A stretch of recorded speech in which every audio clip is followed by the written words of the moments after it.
অবশেষে টাকার লোভে পড়ে রিয়াল মাদ্রিদ ছেড়ে সৌদির প্রো লিগের ক্লাবেই পাড়ি জমাচ্ছেন ব্রাজিলীয় তারকা ভিনিসিয়াস জুনিয়র। গত সপ্তাহে ভিনিসিয়াসের সঙ্গে রিয়াল মাদ্রিদের চুক্তির মেয়াদ দীর্ঘ করার প্রস্তাব দেওয়া হয়েছিল, তবে সেই প্রস্তাবটি প্রত্যাখ্যান করেছেন ব্রাজিলীয় এই তারকা ফরোয়ার্ড। রিয়াল মাদ্রিদের সঙ্গে চুক্তির প্রস্তাব প্রত্যাখ্যান করার কি এমন কারণ রয়েছে ভিনিসিয়াসের, এ বিষয়ে বিস্তারিত থাকছে ভিডিওতে, তাই একটি মুহূর্ত না টেনে পুরো ভিডিওটি দেখে সাথেই থাকুন। বর্তমান সময়ে রিয়াল মাদ্রিদের অন্যতম সেরা তারকা ভিনিসিয়াস জুনিয়র দীর্ঘমেয়াদী চুক্তিতে ব্রাজিলীয় এই তারকাকে দলে ভিড়িয়েছে লস ব্লাঙ্কাসরা। রিয়াল মাদ্রিদের সঙ্গে ভিনির চুক্তির মেয়াদ রয়েছে আগামী 2027 সাল পর্যন্ত।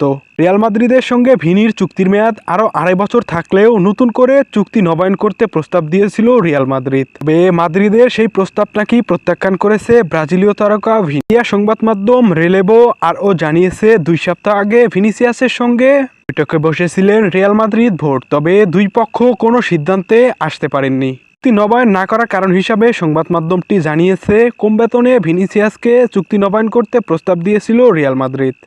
15 মিলিয়ন ইউরোতে চুক্তি নবায়ন করতে প্রস্তাব দিয়েছিল রিয়াল মাদ্রিদ থেকে ডেভিড আলাবার বেতন 2 মিলিয়ন বেশি, আর এইসব কারণে চুক্তি নবায়ন করতে রাজি নয় ব্রাজিলীয় এই তারকা ফরোয়ার্ড। অন্যদিকে সৌদির প্রো লিগের ক্লাবগুলো রেকর্ড 300 মিলিয়ন ইউরো দিয়ে ভিনিসিয়াসকে দলে বেড়াতে প্রস্তুত, এমনটাই জানিয়েছে বিভিন্ন সংবাদ মাধ্যম। মূলত সৌদির প্রো লিগের ক্লাবগুলোর এমন লোভনীয় অফারের পর চুক্তির মেয়াদ শেষ হওয়ার আগেই ভিনিসিয়াসের সঙ্গে নতুন করে চুক্তি বাড়াতে তোড়জোড় শুরু করেছে রিয়াল মাদ্রিদ। প্রিয় ফুটবল প্রেমী বন্ধুরা, ইউরোপের খ্যাতি ছেড়ে তবে কি টাকার পিছনেই ছুটতে যাচ্ছেন ব্রাজিলীয় তারকা ফরোয়ার্ড ভিনিসিয়াস? এ বিষয়ে আপনাদের মূল্যবান মতামত জানিয়ে দিন কমেন্ট বক্সে। ধন্যবাদ।